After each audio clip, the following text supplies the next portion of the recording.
Seriously? I'm recording. It's the long pillow? Yeah, it's the long pillow. It's the body pillow. It's not exactly the cover. It's not, because, You can't find it? it's not that I can't find it. Hey, leave me alone. Let me do my video. Let me do my video. I'm hungry. I'm gonna eat food. Oh my gosh, go away. Close the door when you leave. Do you have the good, you can't, you're not supposed to. Martina, go out the room. Close the door when you leave. Oh, Philippines. You're representing Philippines. I'm gonna change. I'm gonna put this here. How did you do this? Weak sauce. That's how you do it. You don't put it that way.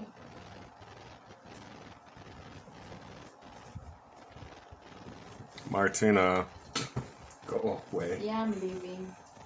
I mean, unless you want to talk politics. Bye. No politics? No.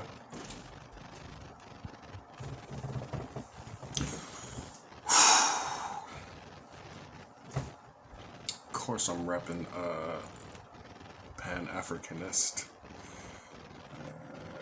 I don't know. She said, why are you repping? I got another flag in the corner. Okay, so I guess I'll get started. The Kimberly Potter trial that just took place, it was pretty crappy. The judge was super lenient, and I guess white tears prevailed again. The judge started making declarations that just didn't make any sense. Like, literally, I guess we can start at the beginning. Jury selection was a cluster F. Listening to the jurors' voir dires and listening to the jury instructions and just knowing how this whole case would play out, even if they got a decent jury from, POC's perspective, from my perspective. Even if they get a decent jury, which it sounded like they kind of did at the, towards the end, everyone voted. I'll get into that. But the jury instruction, listening to the jurors lie, it's almost as if you catch a child in a lie. Because when you catch a child in a lie, let's say you ask a kid, hey, there's crayon on the wall. You've got crayon on your hand. How'd this crayon get in the wall? Did you do it? And then the kid's like, no, I didn't do it. It wasn't me. Maybe it was Josh, the neighbor. Maybe it was Kyle, the guy who used to live, maybe it was this, maybe it was that. So listening to the jury instruction, the way the jurors answer, it's as if they're trying to pass a test, which they in fact are. Listening to the jury instruction and listening to the judge and listening to the defense kind of did a decent job from my point of view. They asked all the right questions. They had all the right expert witnesses. They had all the right doctors and all the right evidence. This should have been an open and shut case.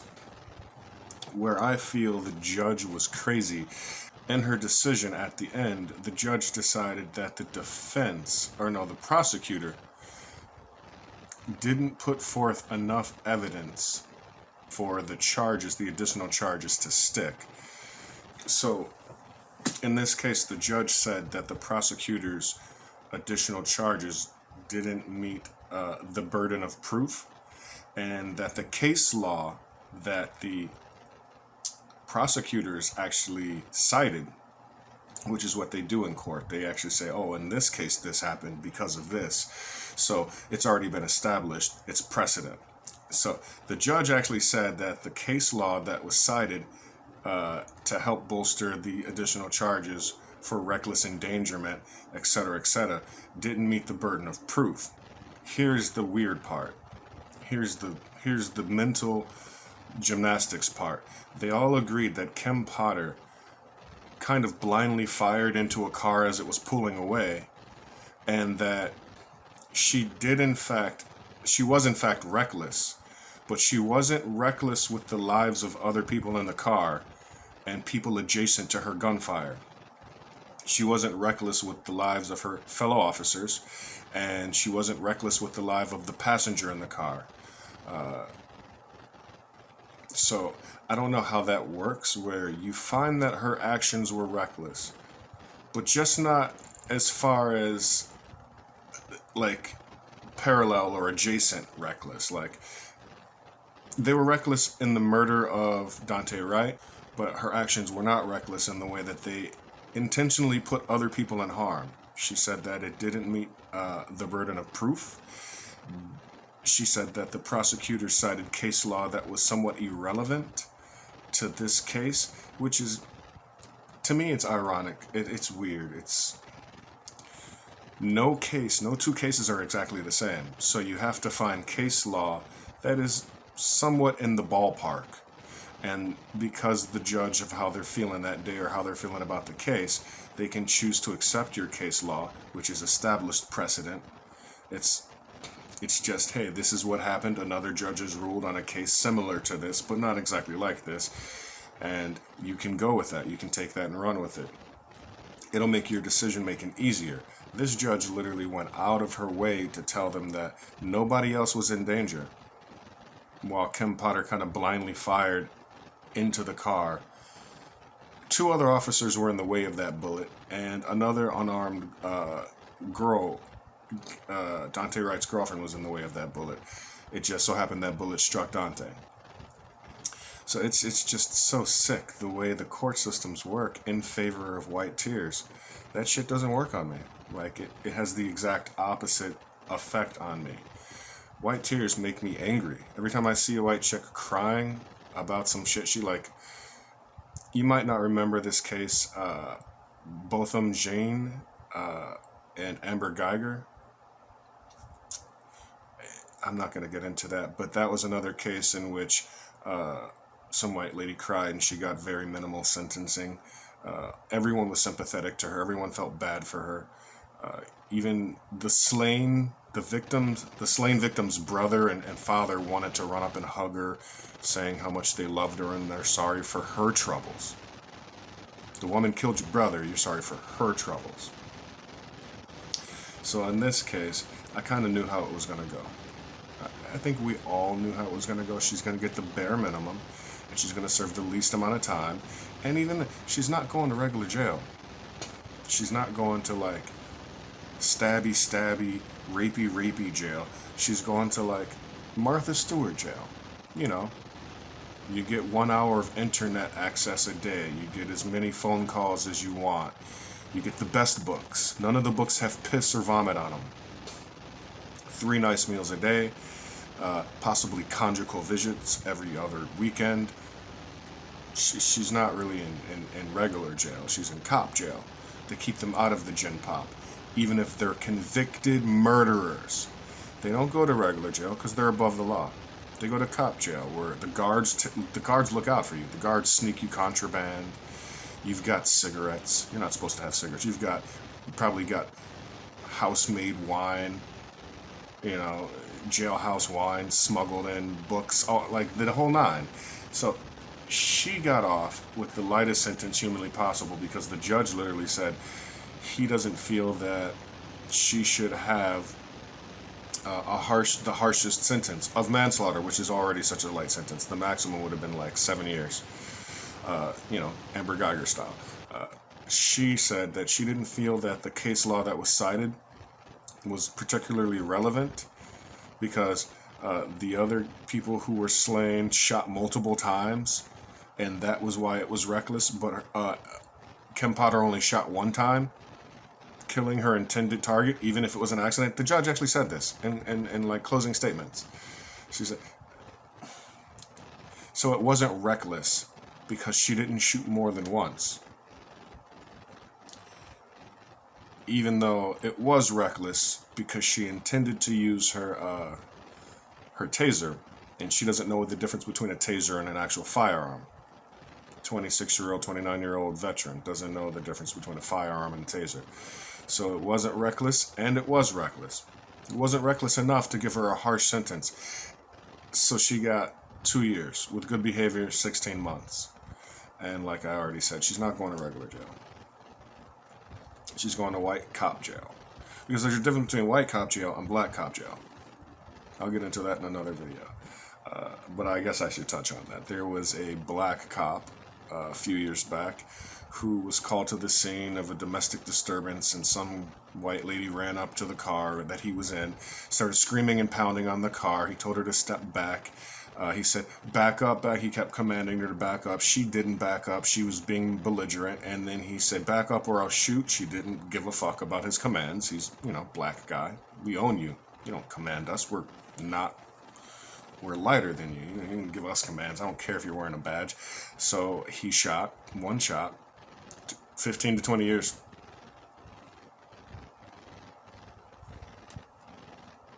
The only difference between his sentence and her sentence is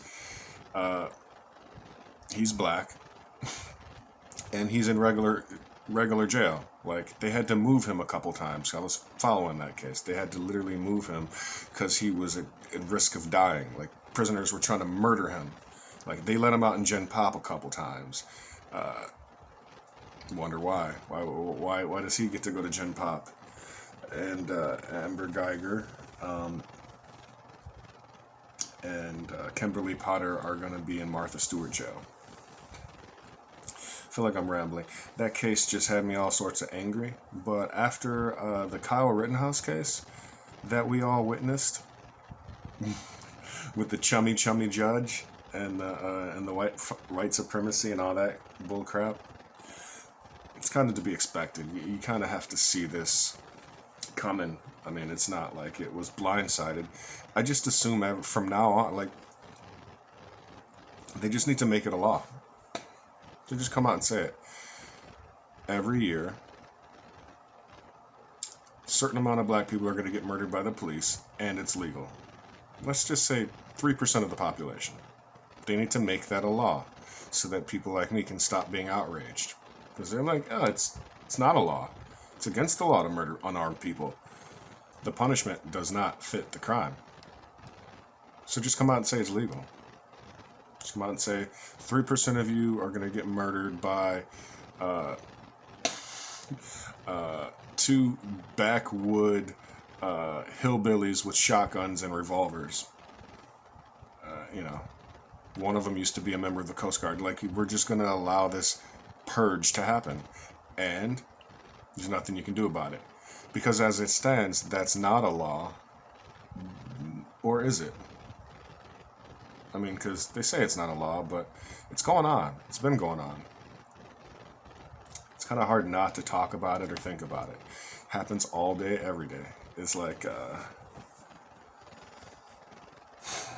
there's too many cases to count. Michael Brown, Botham Jean, the little kid with the Skittles. It's just too many cases wherein when you go to court, you're expecting justice. Justice is right. Justice is just.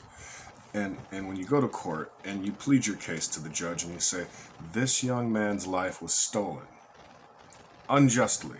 He was stripped of his rights to life, liberty, and the pursuit of happiness.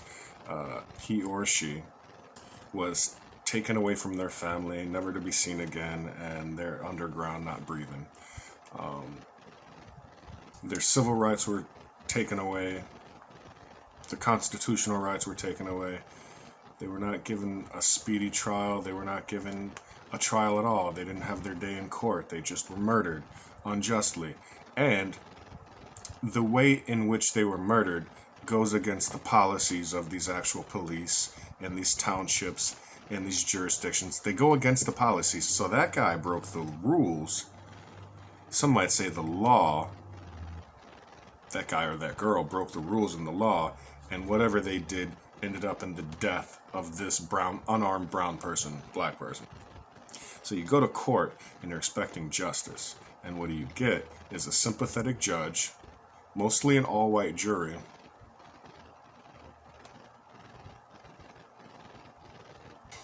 and no justice. How do you figure that the black cop who shot and killed an unarmed white woman gets 15 to 20 years, and he's put in regular General Pop?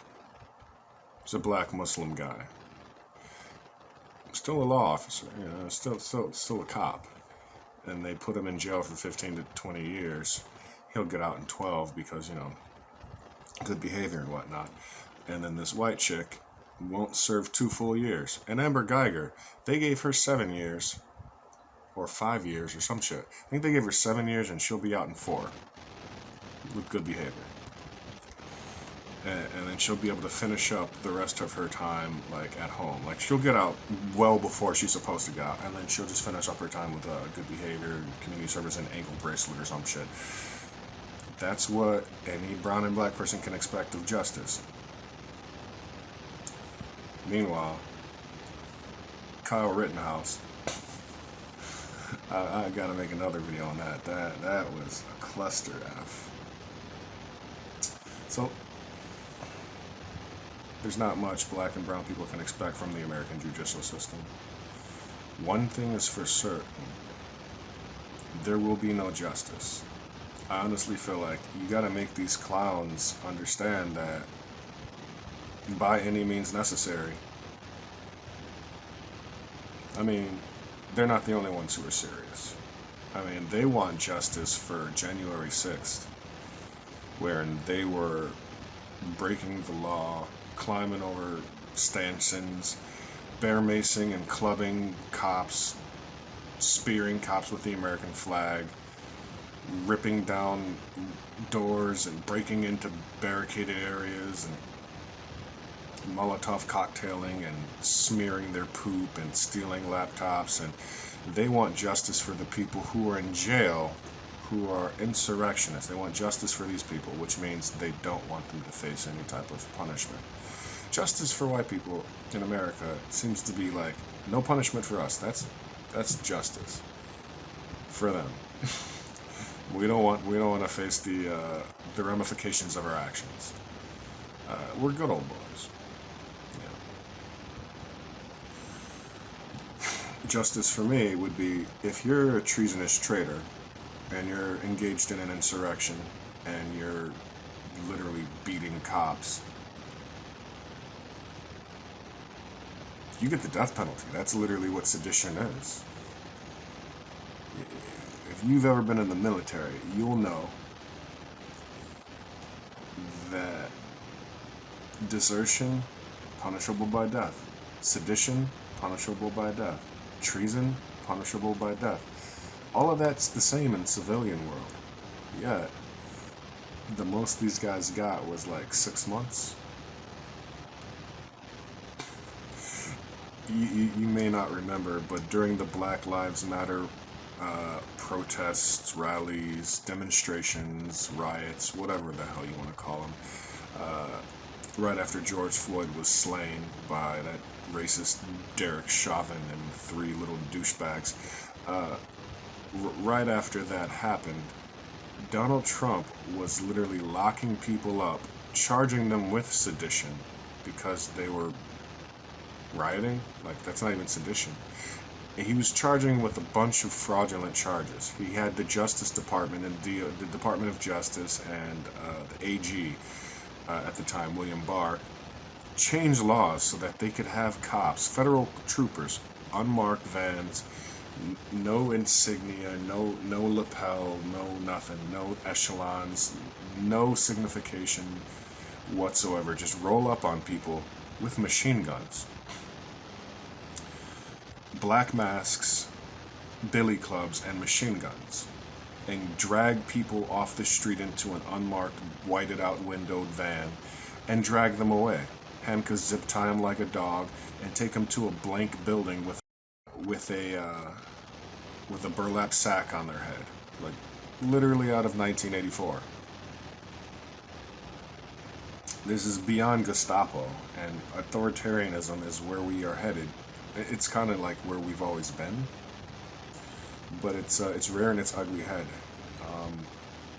And those people, some of those people got charged with I forget what the crime was, but they got a 10-year sentence. There was at least 12 people that I can remember got charged with a 10-year sentence, and they were in the courts fighting, and I'm not quite sure if they're pardoned by Biden, or if when Biden got in, he reversed the justice system, the Department of Justice, and those procedural processes.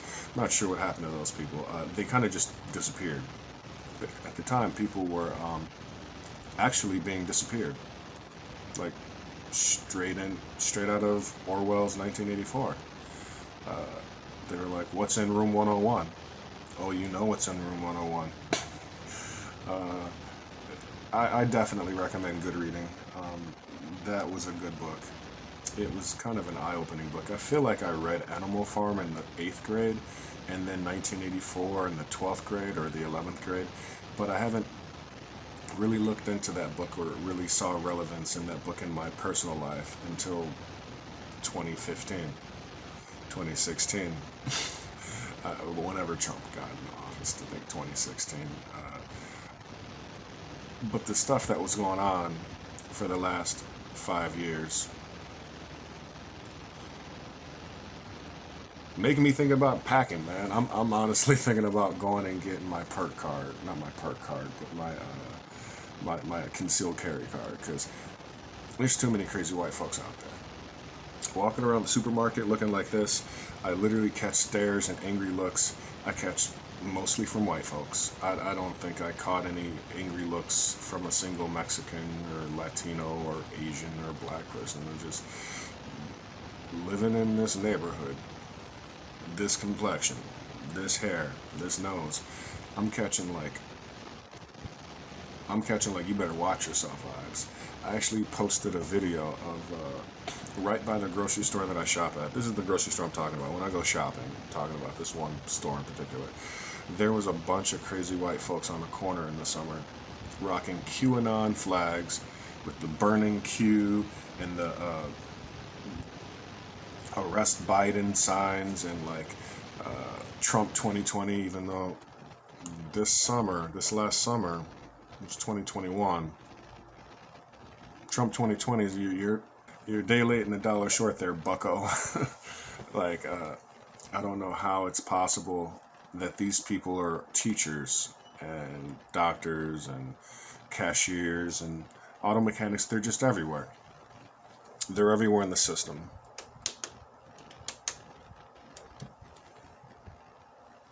They're everywhere in the system, and you can't really tell who they are unless you look like me, because I got x-ray glasses on at all times. Having big black people hair, that is your x-ray glasses. If I was rocking like a smooth, slick, what do you call it, butters, if I had the butters, and or if I had blonde hair and I had extensions or something, like, I feel like I got less ire from white folks.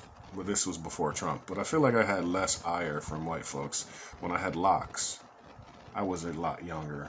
This is before I went to the military. This is back when I was like 17, 18, 19. But I had locks for many years. And didn't catch them looks that I'm catching today. Nowadays, like, I'm going to start recording. I'm going to bring like a little, what are those Google glasses with the little fucking thing in there? The little camera. I'm going to have to get those just so I can show you a day in the life of a black man with black hair walking around a mall or a grocery store. Because right about now, at this point in time, it's shocking. When I say I'm thinking about getting my concealed carry card, I mean, like, I'm 90% sure I'm going to have that by this summer. Because these people out here, you can't trust them. And they look like they want to do harm.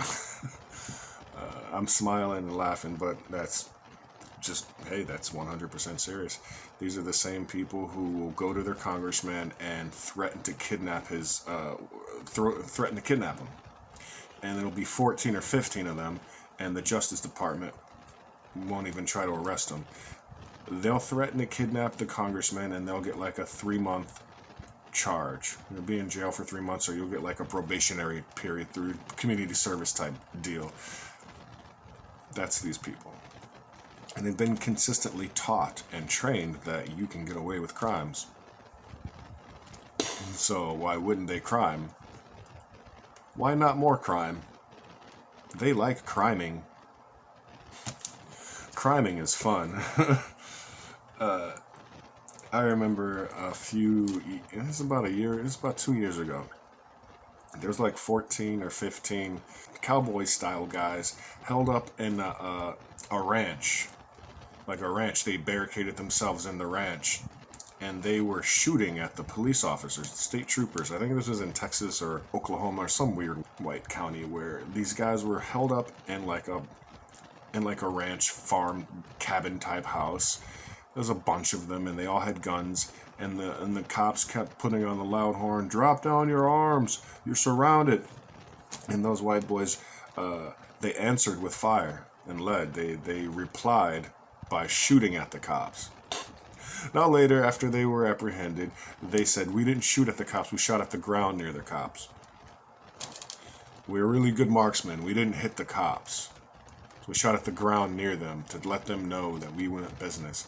And this is an actual story that I heard. Those guys were actually held up in that place for so long that they had reached out to fans on the internet. White fans, white people, patriots, good old boys. When they get older, they'll be part of the GOP, the good old boys. And they reached out to them through the internet and social media, and those people on social media actually tried to Amazon them packages of food and toilet paper and stuff. That's the thing. That you can barricade yourself in a cabin after making threats to a law official and taking over the cabin. I don't think that was their cabin. That was like a government official house or some shit. They took it over, barricaded themselves in there, and started shooting at the cops, and the cops didn't murder them all. The cops didn't murder them. I find that ironic. You show up to a playground and you shoot a little black kid playing with a toy gun in exactly 2 seconds flat. You show up to a Walmart, you see a black guy walking around with a toy gun that he was purchasing from that Walmart, shoot him dead in 3 seconds flat.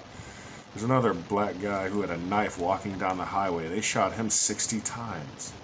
There was only 9 cops. They had to reload and keep shooting. A couple cops had to reload and keep shooting.